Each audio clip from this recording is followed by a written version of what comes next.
Hey guys, Brett Weiss here. Welcome to another video. Got a very special guest this evening on Tales from a Retro Gamer. Adam Koralik. You probably know him. If you watch my channel, you probably know his channel. Got a ton of subscribers. He's a world traveler, all around good guy, but he's agreed to sit on some videos because we are checking out some Dallas-Fort Worth. We're just doing some filming and hanging out and flying and eating. That is my travel channel, yes. Yes, so we're having a great time, and he was nice enough to be on my channel. Now, everybody knows you as a Sega guy. Do they? Okay. First, you operate under the assumption they know me. Hi, how you doing? You don't necessarily actually know me. Right. There's possibly a link in the description. Look up Adam Koralik. You'll find me somewhere and be like, oh, I used to watch that guy like 10 years ago. Wow, he got fat. No, here's the thing. I was always fat. But anyway, so yes, I've been around on YouTube for quite some time. There's a chance you know me from travel stuff or the video game stuff or things I used to do for other outlets, Game Society Pimps, Blame Society Films, Machinima. I've been around. I'm old. I'm very old. Not as old as you, but I'm old. But if you don't know Adam, he's a big Sega guy. That is true. Sorry. Yes. And I thought I would. A lot of people do know you're a Sega guy, but yes. not a lot of people. Most people, I would imagine, don't know exactly how that all came about. When, and how, and you discovered Sega, and how did that sort of lead to it just being a big hobby for you, and then lead into your professional life and all that stuff. Let's go back to the beginning. What was your first Sega experience? So, as I understand your question, what is the linear timeline of events that caused me to become a Sega person? Yes. And with some anecdotes along the way, yeah, kind of thing. Of course. Yeah. So basically, when I was younger, about around it would have been the summer of '93.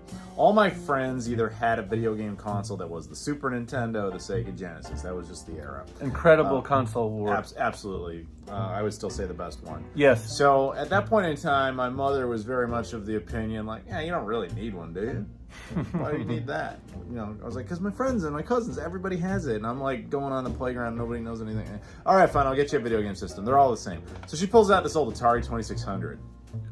Now, when you say an old one, like hers? Like she had it when, right. Not when she was a kid, but she got it like, at the end of the she crash. Just grabbed it out of the closet. closet. She was like, yeah, here, just take it. They're all the same thing. It's right. like, that was kind of the attitude. I recognized as an adult that what she was doing was essentially being like, I'll get you one for Christmas. Just, it's the summer right now. This will hold you over. That was basically This will shut you up. Yes, this will shut me up. And to be fair, I enjoyed combat. I enjoyed Space Invaders.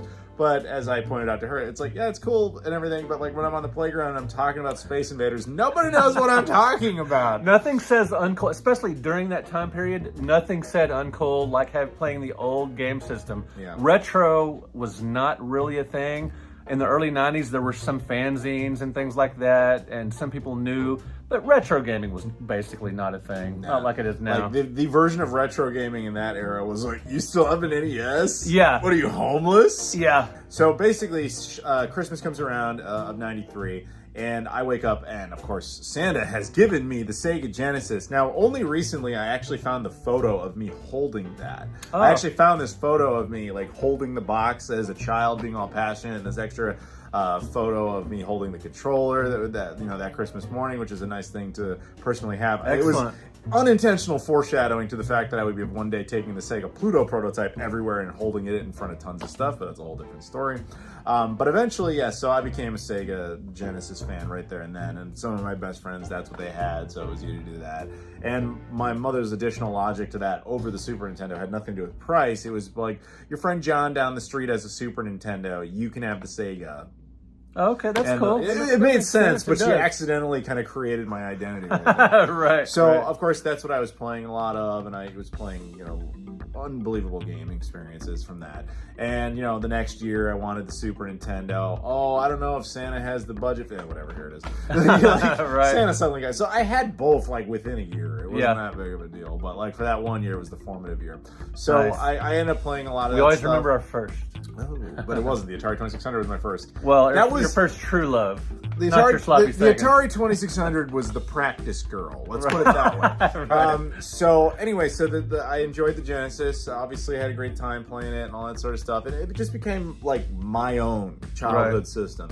And eventually, as time goes on, like I actually did know a buddy of mine who bought a 32X. Like, yeah, that was hey, this is the next thing. Like, everybody else is getting PlayStation. He got 32X. Right. And I remember seeing it, and I was like, because back then it was mind-blowing. Like, oh my God, they're somewhat 3D-ish. It was just kind of better than Genesis. Yeah, it really was impressive. Meanwhile, I had a cousin who had a PS1, and he had this game called Twisted Metal. And I was like, that's cool. And one day, my mom decided, like, all right, for whatever reason, she was just feeling it. She's like, you can get a new system. So we went to Toys R Us. And Toys R Us had the PlayStation, and they had the 32X. Now, it is worth noting at this time the N64 was not out yet, and the Sega Saturn was somewhere. Here's the thing with the Saturn. I actually had never heard of it until after the Dreamcast was defunct, which is ironic for a lot of reasons. It was so poorly marketed. Yeah, in the US it was a disaster. So we're essentially skipping over it in this discussion. But so I remember this. I'm in this Toys R Us. There's the PS1, there's the 32X. And in that moment, I had the choice. She didn't even care that the price was different. You get one or the other. PS1 was about 200 and something at this 250, point. 250, 300, something like that. Whereas the 32X is only 150. So it was understandable because she's like, if you get the 32X, I'll get you like a few of the games, whereas PS1... Yeah, the PS1 was between 2 and 250. Yeah, it was something like difference like that. So I remember holding the 32X and being like... I just remember pausing on it. I remember doing this, being like, this is what I should do because this makes sense. You know, I get more games. All in one console. Right. It's going to upgrade my Genesis. My friend Tim has one. You know. And in those times, most people did not put two systems on one TV. I mean, you got the new system and the old one went in the back room or in the closet or whatever. So it kind of made sense to get the 32X so you would still have one system there instead of two side by side. The irony is that didn't apply to me. I actually had multiple. I had like composite like switch adapters. Some did, but it wasn't as common as it is now. True. I'm just saying that didn't apply. That wasn't a factor. Right. So, okay, gotcha. So I had that choice. I remember sitting there and I just remember being like, I played the 32X and I remember playing Virtua Racing, didn't like it. I remember playing Virtua Fighter, didn't like it. And I remember my cousin's Twisted Metal and I loved it. And I just went... Well, that's a rough comparison because Twisted Metal was just mind-blowing at the time. But that was what I was facing in '95. That was my options. It was only 2 years after I had the Genesis. Right. And I was like, I just made the call. I'm like, I'm going to get this PS1 thing. Wow, was that the right call? Like, I love Sega, but no, I'm sorry. You go back, that is not a choice. Like, clearly, I mean, I would have, imagine if it had gone the other way, I'd be like, wow, what a mistake. So it worked out fine. Now, in my estimation, you know, shortly after that, I ended up getting an N64 like a year later. So the N64 and the PS1 is what I'm playing. Again, as I remind you, I didn't even know about the Saturn for years. Did the fact that the PS1 sort of seemed more adult play any part of your role? Kind of, just because given that I thought of my cousins as adults, even though they weren't, they were in high school, which is the Saved by the Bell perception of what the future is. Like, this is a side thing, but whenever you're a kid, high school people, high school worship. People. Yeah, because they cast 30-year-olds. So, but whatever. Point is, I thought of that's the adult system. Yeah. Whereas 32X, like, Tim has it, and he's not the most. Well, the PS1 was the first console that really sort of fit in with your hi-fi system, with your TV, with your VCR, with your whatever. It played CDs, and it seemed like a piece of equipment that a grown-up could have, and it didn't seem like a toy. To me, the PS1 was the first. I mean, I'm not including like the 3DO and the CDI and stuff like that. As far as mainstream releases, the PS1 really set itself apart, but just sort of seeming more mature. It just kind of had that image. Yes, I will definitely agree with that, but I think the only reason, and I maintain this, the only reason we look at it, as you say, mainstream, is because it was successful. It's hard to think about this now because PlayStation is so iconic as a general brand.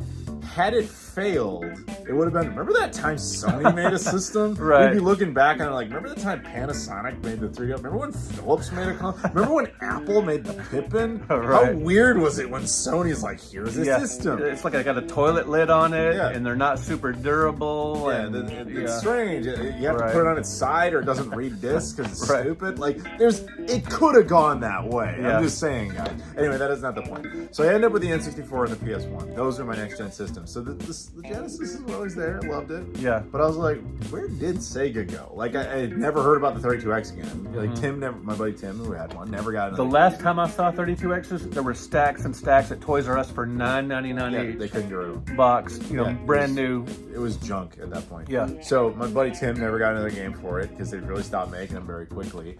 As I said, didn't know about the Saturn. And so that's just how it was moving forward. Then the Dreamcast comes forward. And at that age and time, I was like, Sega's back! I was so excited. And I was like, yes. The Dreamcast goes on to ultimately be my favorite video game system of all time. To the point where I still do videos about it, like every year on its birthday. And also every single independent release that comes out gets a full video because I'm just absolutely passionate That's about cool. it. I actually have a full set for it, the North American stuff, all the European stuff, Japanese stuff, and all the independent stuff. So it just became this thing that I, kind of revisited and brought that Sega love forward.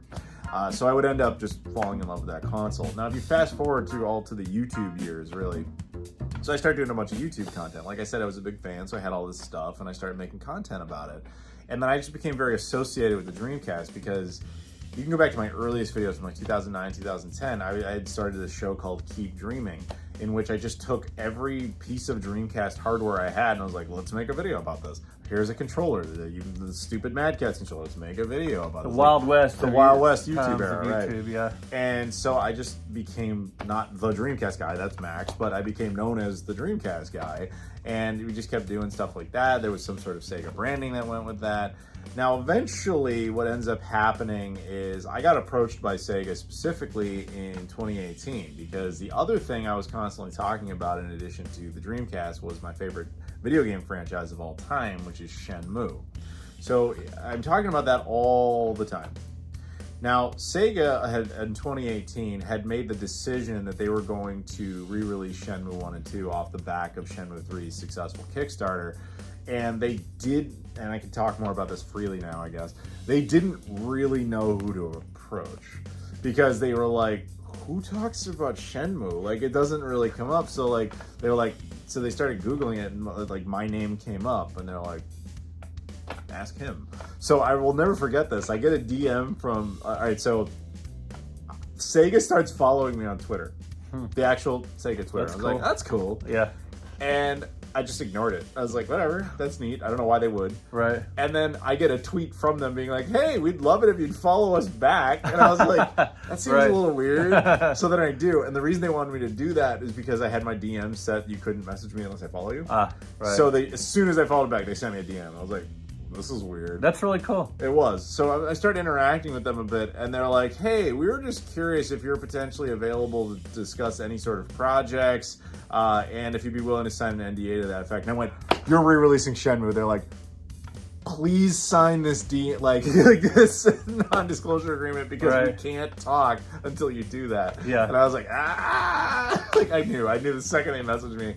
And so what ends up happening is I start working with them. They bring me out to Japan a couple times. We do this stuff for... was that your first time to go to Japan? No, it wasn't even my first time to go to Japan in that month. Gotcha. Okay. I've been to Japan 20 times. Nice. So that like was, I said, world traveler. Yeah, that was actually a hilarious moment with them because they were like, we'd love it. Do you have a passport? Are you willing to go to Tokyo? I'm like, I'm going there in a week. And they were like, well, this is awkward. We were hoping you'd go there in like 3 weeks from now. I'm like, that's fine. I have a trip to Australia in between, but that's fine. Like, this was a real thing. Sure. So, because I was constantly getting shuttled around for different companies and different reasons, but that doesn't really matter. But so anyway, so now I'm working with Sega. I'm working with my dream company, right? Right. And so then they took me to this thing called Sega Fest 2019, where we got to be part of the crowd that was going to be told Shenmue was coming. I knew obviously that it was happening. So we filmed all sorts of promo materials. I got to be involved in that. There's even an area in that game called Yokosuka. It's a real area of Japan. And they were like, hey, we want to take you to this place and show it to you. I'm like, I've been there 4 times. And they're like, maybe this will be you showing us where it is. Right. Which it ended up being because the day of the filming, they're like, it was all the European guys plus me. Because Sega Europe is who they sent to represent us. And they were like, yeah, come on out and, we'll show you everything. And I was like, do you know how to navigate Japan? have you been there? And they're like, no, it'll be great, but it doesn't matter because we have a Japanese guy who's part of Sega who'll take us. The Japanese guy never showed up. Oh, no. So they had no idea what to do. None of their phones worked. They had no idea where they were going. So I end up leading all the Sega guys because I've been there a bunch of times. I was like, I got this. Nice. So I take them there, and then they're like, all right, what are the significant sites? What do we need to do? And I was like, all right, this is one. This is important. They're like, okay, can we film a clip of you just being like, oh, wow, there it is? I was like, yeah. So, oh, wow, there it is. You were more valuable to them than they would have possibly thought I was possible. Yes. I won't say the individual's name, but I was told by one guy that I, quote, saved his job. Because he's like, there's no way that, like, if we had botched that, like, I would have been out the door. That is super cool. Yeah. So anyway, so I formed a relationship with them. You know, like, I don't do a whole lot with them right now because they're kind of doing projects they don't really need me for, but occasionally they send me, like, press kit stuff. They send me to a few random sites. They've sent me to various cities as well. Yeah. They sent me as recently as the Sega Genesis Mini 2 for review. Like, they send me stuff. Right. It's cool to have, you know, a working relationship with them in general, but it's something I never as a child ever expected to be the case. You know, it's funny when you get older. There are things I do now, like maybe being a guest at a gaming con or hanging out with celebrities all weekend at a gaming con because I'm also a guest. I said almost a guest. That's sort of You're almost a guest. Freudian slip. Yeah, well, it's kind of true. You're But almost a guest. right. They're like, I pay my own flight and my own table, and I'll pay for a badge. Am I a guest? You're a guest, honey. Whatever you. I think you're talking about somebody else. That's not me. No, I'm just kidding. That's not true. I got it. But some of the things that we've experienced now, you just, when you're a kid, like I've hung out with the cast of Last Starfighter, of Land of the Lost, with the Flash, John Wesley Shipp. It's just insane. Just stuff years ago you would never have thought possible in a million years, and it's just crazy. Your 12-year-old self would not believe some of the stuff that you get to do now. I agree. I often describe what I do as something a 12-year-old would make up. That's my job. I'm gonna play video games and make videos and be on the internet, and then people will send me places, and I'll play the games and I'll make money. That's what a 12-year-old thinks their job's gonna be. We are living a 12-year-old's fever dream, is kind what of you're saying. represented accurately, but it's true. Right. Look, Back to the Future and Sonic. Like, yes. we didn't grow up, guys. We're not wearing suits. We didn't grow up. Right. You know, when I was a kid, I thought when I got older that I would have to sit around and be bored and wear suits. That was just sort of my vision of what a grown-up would have to do. This is a reference you probably won't get, but there's probably some of your younger audience, well, not too young, about my age. Anybody who ever watched Rugrats out there? My kids did. Okay, well, there you go. There's a great episode in which the babies perceive what being an adult is like, where you have to get up and go to your job, which means you have to wear a suit, and you get fired, which fired means like literal fire just hits you. That episode scarred me. That was the episode that made me go, I don't ever want any part of that. Like, I don't ever want a business suit. Right. I want to have a job where I can wear a Superman shirt and it's totally fine. Right. So that was the career path for me. That is awesome. All right, that is so cool. So, anything else you care to share about how you transitioned from a Sega fanboy and through the years? I would not call myself a fanboy because Okay. fanboy is very specific. A Sega fan. Yes, fanatic would be better. Right. Into a Sega, just a working professional that does a lot of Sega stuff. The one thing I'll add to that, because I kind of touched on it for a split second, was the Sega Pluto thing. So the Sega Pluto, which you've actually seen here on Brett's channel, is a prototype that Sega was working on for an upgraded version of the Saturn. There's only 2 of them ever. Now I don't own it, but I am the custodian of it. The guy who owns it let me borrow it for all sorts of random purposes that don't really matter. But the point is, not only do I get to travel a lot and take it and whatever, I can take it with me. I take photos of it in front of like random things around the world. And we took some photos of it actually recently here in Dallas.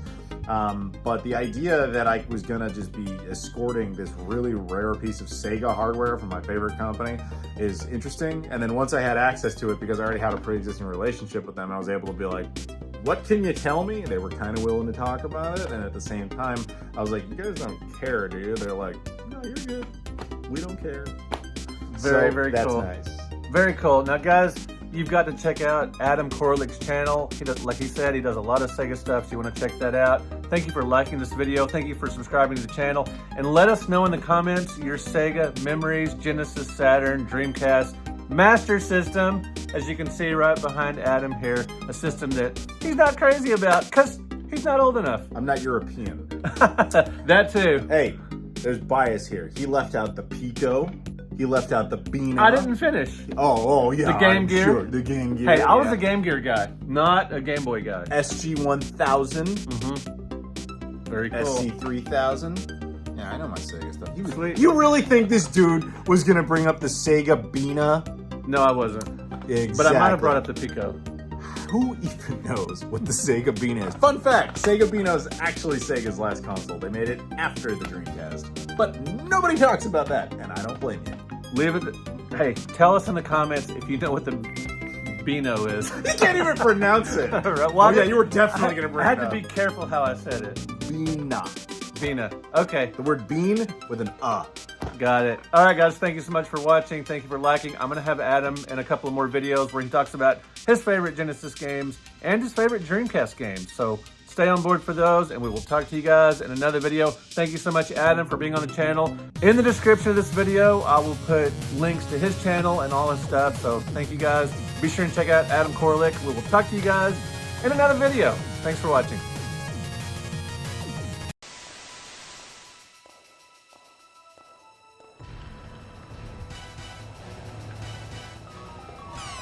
It's me, Mario!